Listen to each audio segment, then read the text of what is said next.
and they're short money, it's not worth it. So, beware of that. Anyway, beware of that. Does anyone know? Because I haven't checked Jeff's Twitter if he's doing a show at 5. I assume he is. We'll be out of here before that. Let's start as we're doing this.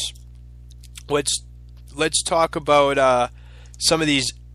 I want to say early. I don't know if you want to call it early games, whatever. But you know what I mean. Before 7 o'clock, we'll start from the ones coming up, the newest ones coming up, going forward. Right in Washington State. At at Colorado? Is that what it is? Yeah, Washington State. What are they getting at this point? We all know how bad they are. They've lost like 15 in a row, something ridiculous. Colorado, they're probably the only team in the Pac-12 that is playing today that basically has a lock in the tournament. You know what I mean? And this thing definitely a thing to watch for.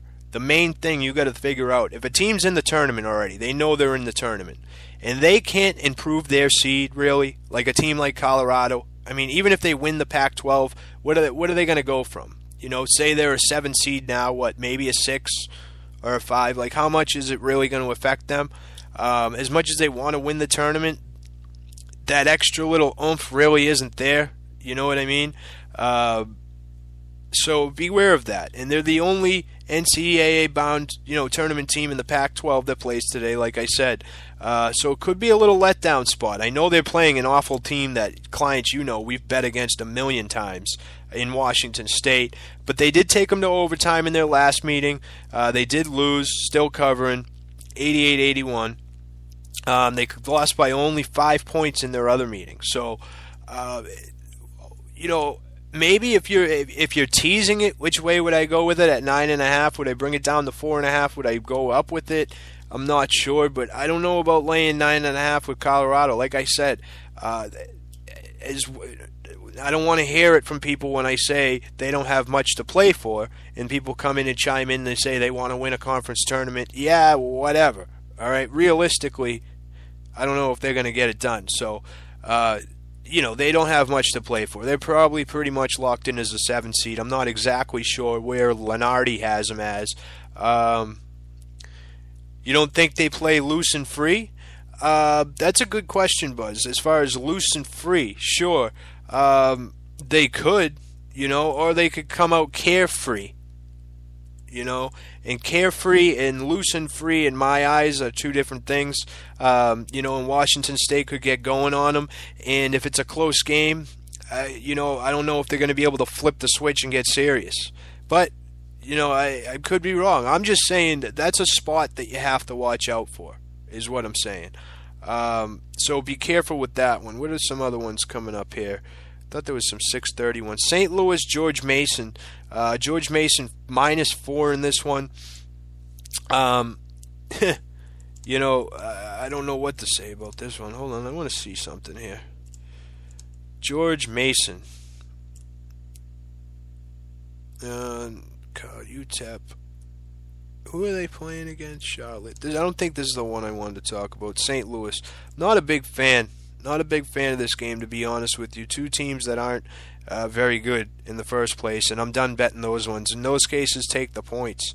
In my eyes, that's what I say. Take the points, right? MVSU rolling a little bit. Who else can we talk about here? We talked about Air Force. I got a few client plays going here.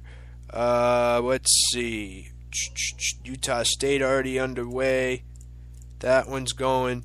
Let's see, what else? Trying to avoid some spots here. We could talk about a couple totals too.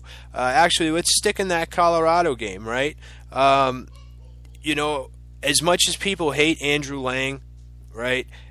When it comes to college totals with him, he's pretty good, right? And I'm not saying bet it because he says it.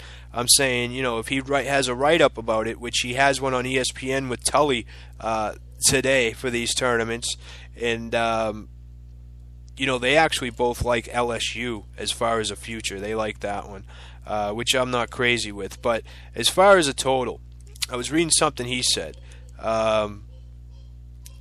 Obviously the coach would prefer Colorado's coach would prefer to play a moderate pace and win with its defense. They should. This is a game they should control from start to finish. But like I said, it could be a letdown spot.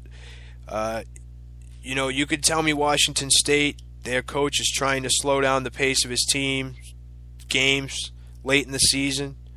As they were just continuously getting beat on the defensive end. So they tried to slow it down a little bit. Wazoo has gone 5 straight games with 65 possessions or fewer.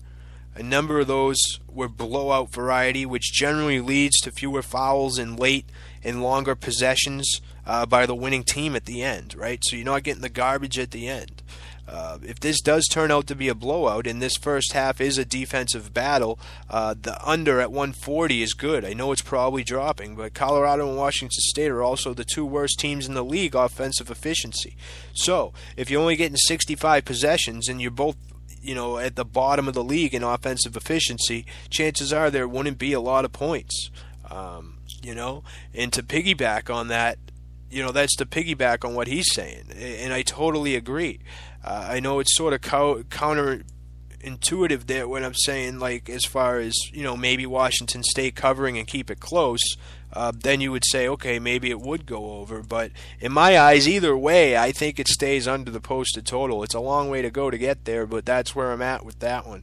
Arizona at Oregon State is the other one. After a 4-game mid-February stretch of 4 losses by an average of 25 points, Arizona State bounced back with 2 solid showings to show the regular season. Finally looking good. Bobby Hurley getting them ready for the tournament like last year.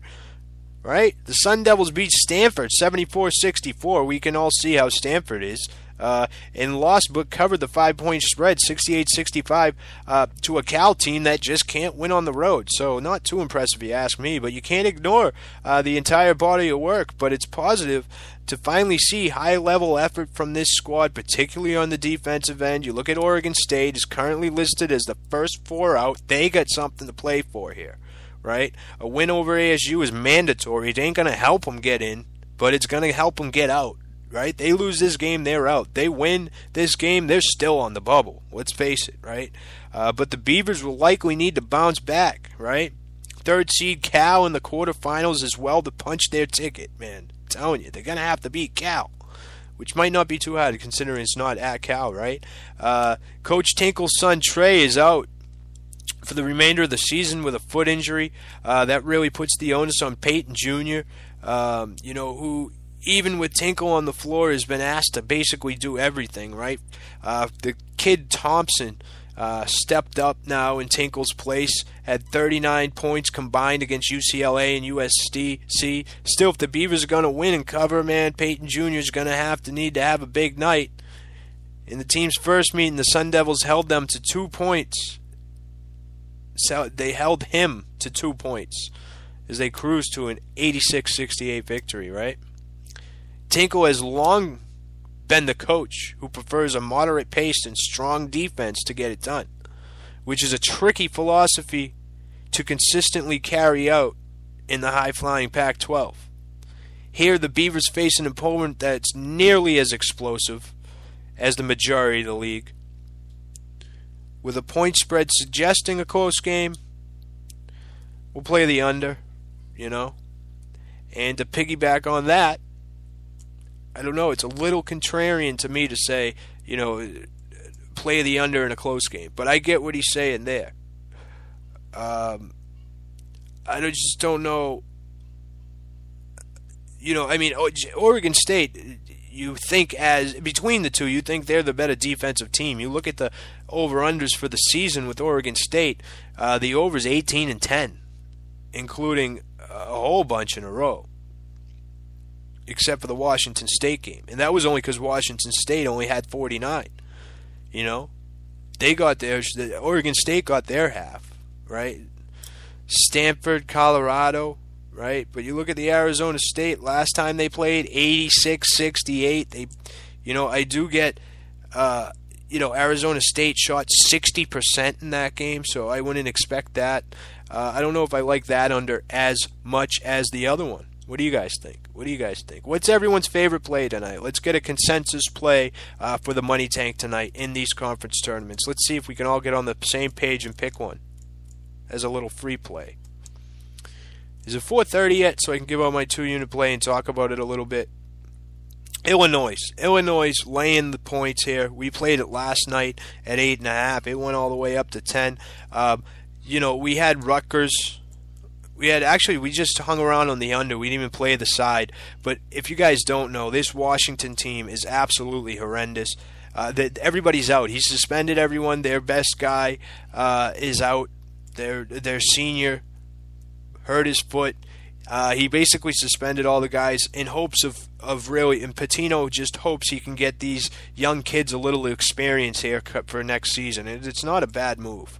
But as far as betting on it, it really sets you up for hopefully something nice. Either that or it's a complete trap and this Minnesota team plays its heart out. Because you got to remember, Illinois isn't that great, but we've seen what Rutgers could do to Minnesota. You would think Illinois can do the same thing. That's my big 2-unit play today, by the way. So, if you can get a good adjusted number at half, there you go. It's free. Marquette St. John's. Marquette going in only a 6.5-point favorite. Again, this is the team in the Big East, now up to 100-to-1 odds to win the Big East.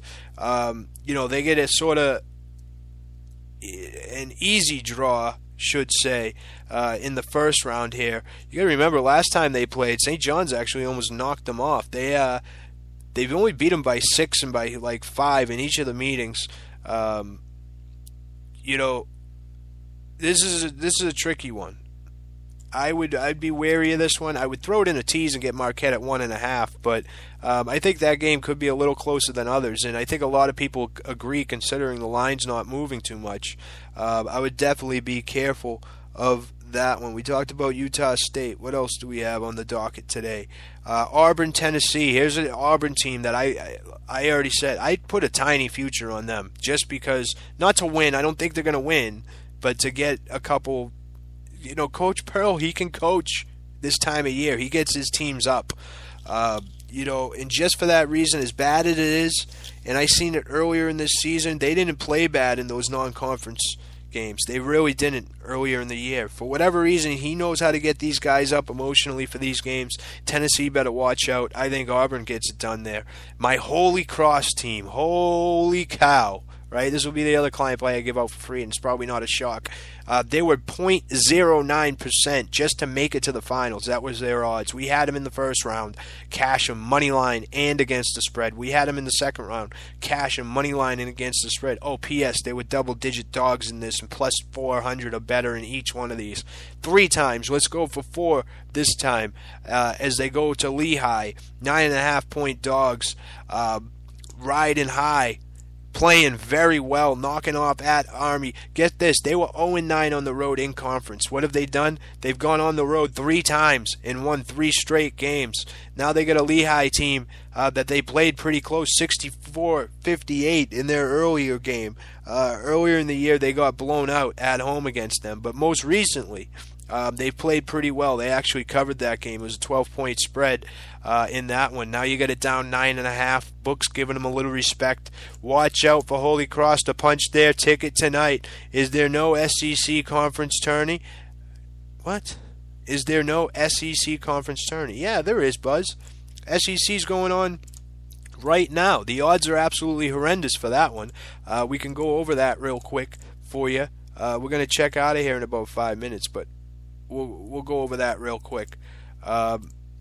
Where's the SEC? Did it already get? Kentucky's the favorite at plus 125, followed by A&M at 275, Vandy at 350, South Carolina at plus 900, LSU at plus 1200. Good luck with that one. If I was to put anything on anything, I would take Ole Miss at plus 5,000, hoping that they get through a few rounds. They got Moody. They got someone that can win games on their own. What was the final of that NC State game? Shit, I missed it. Let's see. 92-89, NC State gets the cover for us. What's going on up in Washington? Spokane. Fantastic. Stanford outscoring Washington by 7 in the second half. Here we go. Luckily, they still have a 21-point lead, but my God, here we go. UNLV out to a quick start. Illinois up 4. And that's about it. So quick rundown here of what we just talked about. As far as